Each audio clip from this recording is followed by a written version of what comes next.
ప్రభుత్వ ఆస్తులను తన సొంత ప్రయోజనాల కోసం ఈరోజు విచ్చలవిడిగా విలాసవంతమైన బంగ్లాలు కట్టుకొని ప్రజల సొమ్ముని ఎంత నిర్వీర్యం చేస్తున్నారో ఈ జగన్ రెడ్డి ప్రతి ఒక్కరు కూడా తెలుసుకోవాలి. 5 కూడా ప్రజల్లోకి తీసుకెళ్లి ఎక్కడైతే జగన్ రెడ్డి అరాచకాలు అవినీతి చేస్తారో ప్రతిదీ బయటపెట్టి అత్యంత కిరాతకంగా అత్యంత కఠినంగా శిక్ష పడేటట్టు మేము తెలుగు మహిళల ద్వారా ఈరోజు డిమాండ్ చేస్తున్నాం. ఒక్కసారి ఈ బిల్డింగ్ ని చూస్తే ఎంత దారుణమైన పరిస్థితి అంటే సొంతింటి కల నెరవేరేది. జగన్మోహన్ రెడ్డి నువ్వు చేసిన అవినీతినంతా కూడా బయటికి తీసుకొని వచ్చి నీకు కఠినమైన శిక్ష పడేలాగా తెలుగు మహిళలందరూ కూడా చేస్తామని మేము సభాముఖంగా చెప్తున్నాం.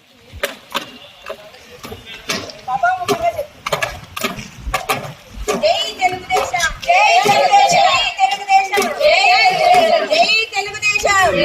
గొడవ కాదు మాంగి ఇది ఏమది చూపించుకోవాలి కదా సార్. ఇంత అవినీతి జరుగుతా అంటే ప్రజలు చెప్పుకోవాలి. గవర్నమెంట్ ప్రాసెస్ జరుగుతుందమ్మా, మళ్ళీ మీరు ఎందుకు వస్తారు అని పెట్టడం కాదు. ఏం పార్టీల గురించి మేము మాట్లాడే జగన్ చేసిన అవినీతి సొమ్ము ఆయన ఎంత దుర్వినియోగం చేసినారు దాని గురించి మాట్లాడితే మాది గవర్నమెంట్ ఉంది, మున్సిపాలిటీ ఉన్నారు, వాళ్ళు ఎంక్వైరీ చేసుకుంటారు, వాళ్ళు ఏం చేస్తారు, ప్రొసీజర్ నడుస్తుంది. మీరు రావాల్సిన అవసరం ఏముంది?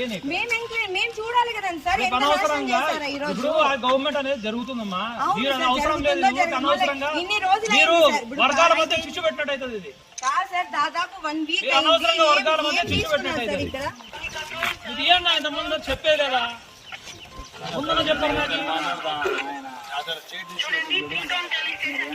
ఇదైతే ఇష్యూ, అది కాదు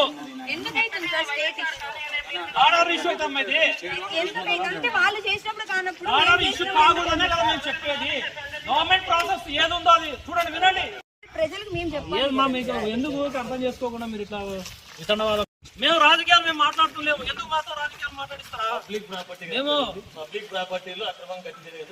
అవన్నీ మున్సిపాలిటీ వాళ్ళు చూసుకుంటున్నారు, వాళ్ళు నోటీస్ ఇచ్చినారు, వాళ్ళు చూసుకుంటారు.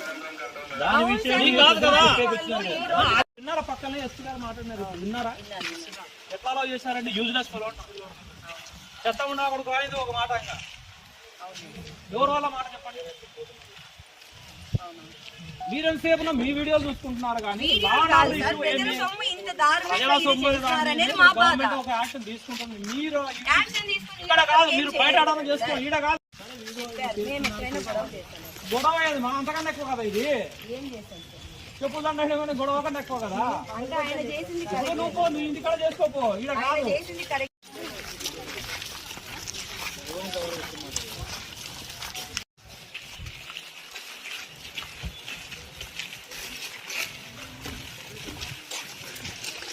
రోజు అనంతపూర్ అర్బన్ లో తెలుగుదేశం పార్టీ అర్బన్ ఎమ్మెల్యే అయినటువంటి దగ్గుపాటి ప్రసాద్ గారి ఆధ్వర్యంలో ఇక్కడ విలాసవంతమైన బంగ్లాను కట్టిన వైసీపీ ప్రభుత్వం అంటే జగన్మోహన్ రెడ్డి గతంలో 5 సంవత్సరాలు ఆయనకు ముఖ్యమంత్రిగా అవకాశం ఇస్తే ప్రజల సొమ్ము తీసుకొని ఈ రోజు ఆయన విలాసవంతాల కోసం, ఆయన పార్టీ కార్యాలయాల కోసం 100 కోట్లు ఖర్చు పెట్టాడు.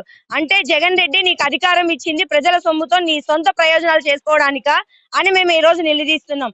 ఇవే 100 కోట్లు టిట్కో ఇళ్లకి నువ్వు ఖర్చు పెట్టింటే ఎంతో మంది నిరుపేదలకు ఈ రోజు సొంత ఇల్లు వచ్చే ఉండేది. ఆ రోజు చంద్రబాబు నాయుడు గారికి మంచి పేరు వస్తుందని టిట్కో ఇళ్లను నిర్వీర్యం చేసి పడేశావు. ఈ రోజు నీ విలాసవంతమైన బంగ్లాల కోసం ఎన్నో కోట్లు ప్రజా సొమ్ముని నాశనం చేశావే. ఇదంతా ఎవరి సొమ్ము అనుకుంటున్నావు జగన్ రెడ్డి?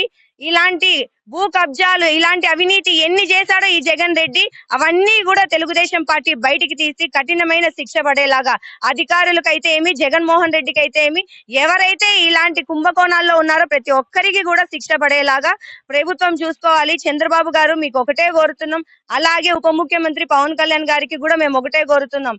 ప్రజల సొమ్మును నాశనం చేసిన ఏ ఒక్కరిని కూడా వదిలిపెట్టద్దండి. దయచేసి ఏ ఒక్కరిని కూడా వదిలిపెట్టద్దండి. 5 సంవత్సరాల 100 కోట్లు కుంభకోణం చేసి అవినీతి చేసావే, నీ సొంత సొమ్ముతో కట్టుకోవాల్సిందయ్యా ఇలాంటి విలాసవంతమైన బంగ్లాలు.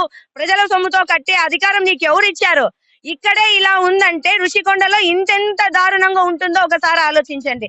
రాష్ట్ర ప్రజలందరూ కూడా మీరు ఆలోచించాలి. ఈ జగన్ రెడ్డి 5 సంవత్సరాలు ఏమి పాలన చేశాడో ఖచ్చితంగా దీని మీద చర్యలు తీసుకోవాలి. ఇది ప్రజలకు అందుబాటులో పెట్టాలి, లేదా దీని మీద దీన్ని ఎవరైతే పర్మిషన్ లేకుండా ఇచ్చారో వాళ్ళ మీద కఠినంగా శిక్ష పడాలి. జగన్మోహన్ రెడ్డి అవినీతి అంతా కూడా బయటికి రావాలి. జై తెలుగుదేశం, జై చంద్రబాబు.